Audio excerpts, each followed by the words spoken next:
बड़ी खबर के साथ शुरुआत करते हैं। इजराइल के तेल अवीव एयरपोर्ट के पास जबरदस्त धमाका हुआ है, जहां न्यूज 18 के रिपोर्टर मौजूद हैं। एयरपोर्ट के पास ही धमाका होने के बाद वहां अफरा तफरी का माहौल हो गया है। तो ये इस वक्त की सबसे बड़ी खबर वहां से निकलकर सामने आई है। इजराइल के तेल अवीव एयरपोर्ट के पास धमाका हुआ है, यानी कि एक बार फिर से इजराइल का ये इलाका जिसे निशाना बनाने की कोशिश की गई है। आपको ये भी बता दें कि जहां पर ये धमाका हुआ वहीं पर न्यूज 18 इंडिया के रिपोर्टर मौजूद हैं।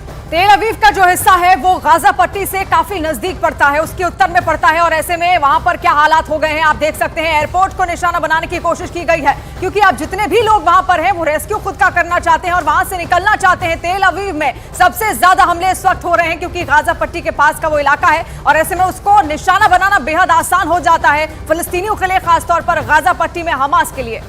और ये जंग लगातार जारी है। पहले दिन से आप याद करिए, जब हमास की तरफ से सबसे पहले हमला किया गया, तेल अवीव को ही यहाँ पर निशाना बनाया गया था और एक बार फिर से यहाँ पर जबरदस्त धमाका हुआ है। इस वक्त वहाँ पर हालात बहुत ज्यादा खराब हो चुके हैं, लेकिन ये तो इस खबर के बाद आप तय मानिए कि इजराइल जरूर पलटवार कर रहा है। लगातार वहां से भी हमले किए जा रहे हैं, लेकिन हमास इस वक्त मानने को तैयार नहीं है और एक बार फिर से इजराइल की एक जगह को निशाना बनाया गया है।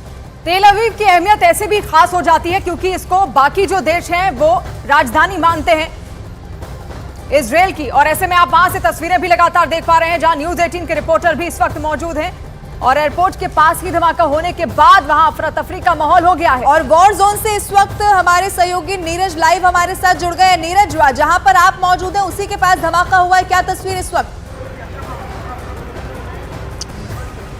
देखिए, धमाके के एग्जैक्ट लोकेशन को बताना इस वक्त टफ है, लेकिन तेल अवीव एयरपोर्ट के अंदर हम लोग मौजूद थे और मिसाइल का सायरन बजता है और उसके बाद यहाँ तमाम लोगों को रोक दिया जाता है। जो लोग ओपन एरिया में थे उन्हें बुलाकर एक छत के नीचे सुरक्षित स्थान में रखा जाता है। न्यूज 18 इंडिया की टीम उन लोगों में शामिल थी। लेकिन इस वक्त आपको यहाँ तस्वीरें दिखा दे, तेल अवीव अभी दूसरे शहरों की तुलना में, दक्षिण के शहरों की तुलना में तेल अवीव थोड़ा बहुत सुरक्षित माना जा रहा है, खासकर तेल अवीव का सेंट्रल का इलाका।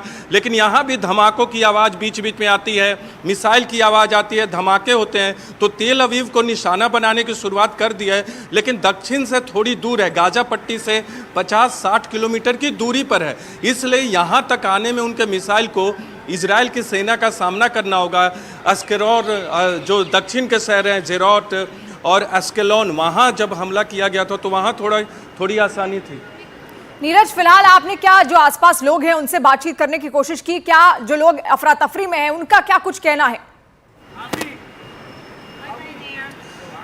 देखिए, डर का माहौल है लोगों में, बहुत लोगों से हमने बात की, लोगों में डर का माहौल है, आतंक का माहौल है। लेकिन ये ज़रूर इजराइल के लोग कह रहे हैं कि उनकी जीत होगी, वो लोग जीतेंगे। ये लोग एयरपोर्ट के बाहर जो आपको तमाम लोग दिख रहे हैं, ये बिल्कुल युद्ध के आतंक से परेशान है, भय इनमें व्याप्त है।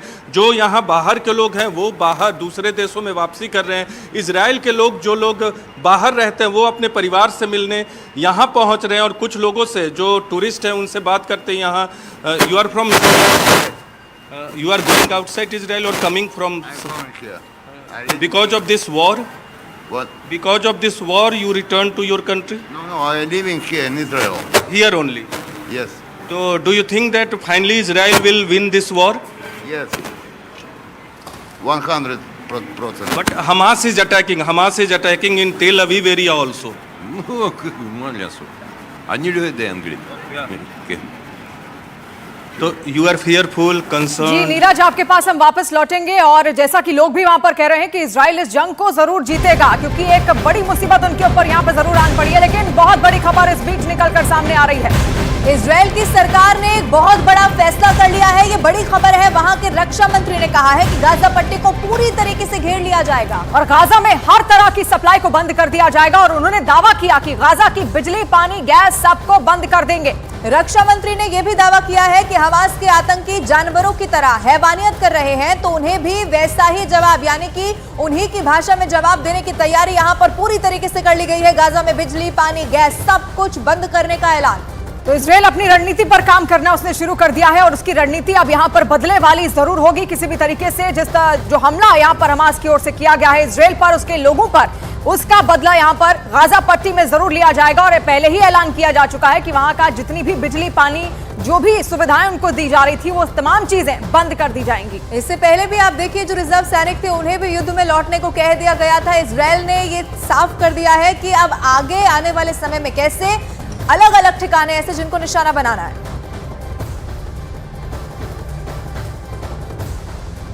אנחנו מטילים מצור מוחלט על העיר עזה. אין חשמל, אין מזון, אין מים, אין דלק.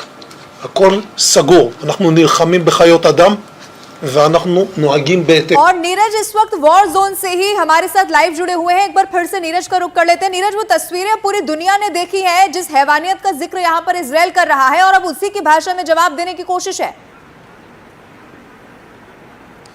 देखिए, आपको बता दें, आपने गाजा पट्टी का जिक्र किया। गाजा पट्टी की लंबाई जो है वो 42 किलोमीटर है और इसके अलावा 6 से 12 किलोमीटर महज उसकी चौड़ाई है। पहले से ही पूरी तरह से ब्लॉकेड है। एयर की बात करें, वाटर की बात करें या लैंड की बात करें, एक तरफ से इजिप्ट का और वहाँ के जो 7 क्रॉसिंग है, 7 क्रॉसिंग में 6 पर इजराइल का कब्जा है। तो आपको इस बात का अंदाज़ा लग सकता है कि किस तरह से ब्लॉकेड किया हुआ है। लेकिन हमास के हमले ने इजराइल की जो खुफिया एजेंसी है उनकी भी पोल खोली है कि आखिर कैसे आपको अंदाज़ा नहीं लगा कि इतना बड़ा हमला हो जाता है आपके देश पर। अब तक 800 से ज़्यादा लोगों की मौत हो चुकी है। कल तक 700 लोगों की मौत हो गई थी, आज 800 से आंकड़ा अधिक हो गया। तो लगातार लोग मरते जा रहे हैं। 100 से ज़्यादा लोग होस्टेज हैं। बहुत सारे छात्रों पर हमला किया गया। एक फेस्टिवल हो रहा था अस्केलॉन के आसपास, वहाँ हमला किया गया। तो इस तरह की स्थिति के बाद सवाल इजराइल की सुरक्षा व्यवस्था पर भी उठता है। लेकिन इजराइल ने जवाबी कार्रवाई में, नीरज, जवाबी कार्रवाई यहाँ पर जरूर हो रही है, लेकिन तीसरे दिन, क्योंकि आप वहां पर अब पहुंच चुके हैं, आप क्या निष्कर्ष निकालेंगे? क्या तीसरे दिन जो हमले हैं वो कम हुए हैं या बढ़े हैं? देखिए, हमला कम नहीं, अब ये जो लड़ाई है कुछ दिनों तक जारी रहेगी, जो हमें लगता है, क्योंकि उनका हमला, हमास का हमला तेल अवीव के कुछ इलाकों में भी पहुंच रहा है। तेल अवीव का जो सेंट्रल एरिया है वो थोड़ा सुरक्षित माना जा रहा है, जहां एम्बेसी एरिया है, जो गवर्नमेंट एरिया है, गवर्नमेंट के ऑफिस है। कुछ लोग हैं जो यूथ हैं हमारे साथ, उनसे बातचीत करते हैं। ये कुछ क्या कहते हैं? You are from Israel? You are coming from outside country? Any? Ashkelon.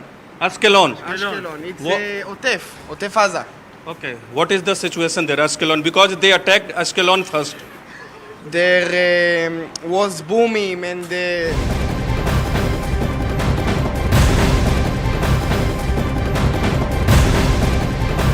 और इसी के साथ बड़ी खबर सामने आ रही है। इजराइल के पलटवार के बाद अब हमास के नेता बंकर और सुरंग में छिपे हुए हैं। इजराइल की ओर से हमास के ठिकानों पर लगातार कार्रवाई की जा रही है, हमले किए जा रहे हैं, जिसके बाद हमास के नेता बंकर और सुरंगों में छिप गए हैं। और बताया यह भी जा रहा है कि आतंकी संगठन अलकायदा और तालिबान के तर्ज पर हमास ने भी सुरंग और बंकर बना रखे हैं। और इन बंकरों की जानकारी और फोटो इजराइल के खुफिया एजेंसियों के पास है, जिसकी वजह से इन बंकरों के पास हमास के आतंकी को तैनात कर दिया गया है।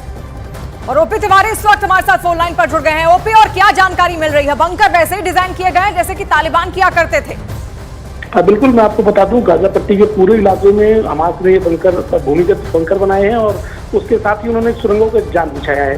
दिलचस्प बात यह है कि सुरंगों का ये जाल जो है इजराइल की सीमा के पास और कुछ आवासीय कॉलोनियों के पास भी जाकर मिलता है और इन्हीं सुरंगों के जरिए जो हमास के लड़ाके हैं वो इजराइल की सीमा में जाकर लगातार अटैक करते रहे हैं।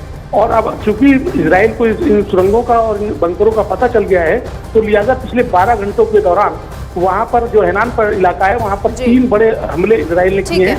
और इस दौरान आशंका व्यक्त की जा रही है कि हमास के कुछ बड़े लीडर मारे जा सकते हैं, क्योंकि अब इसका पता इजराइल को ठीक है, क्योंकि इजराइल इस वक्त ये रणनीति साफ कर चुका है कि कैसे हमास के तमाम ठिकानों को निशाना बनाना है। तमाम जानकारी के लिए बहुत शुक्रिया ओपी।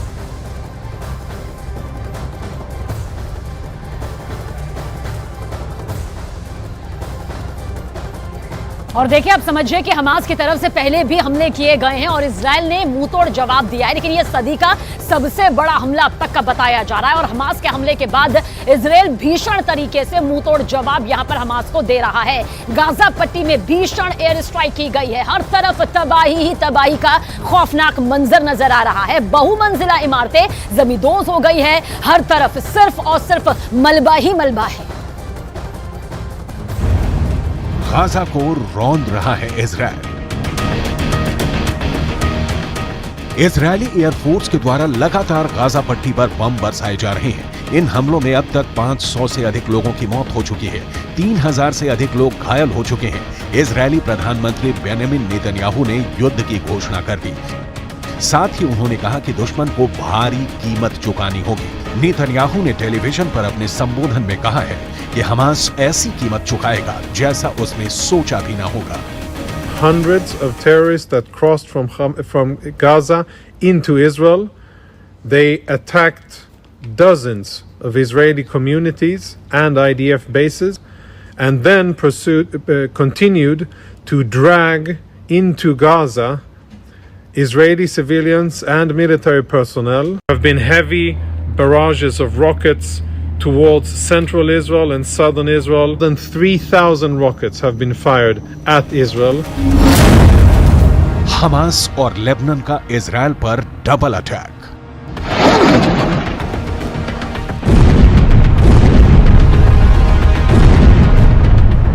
हमास ने जिस लेवल का हमला इजरायल पर किया है उसने अमेरिका तक को दंग कर दिया है। किसी को समझ में नहीं आ रहा है कि बड़े और भीषण हमले की भनक इजरायल की खुफिया एजेंसी मोसाद को क्यों नहीं लगी।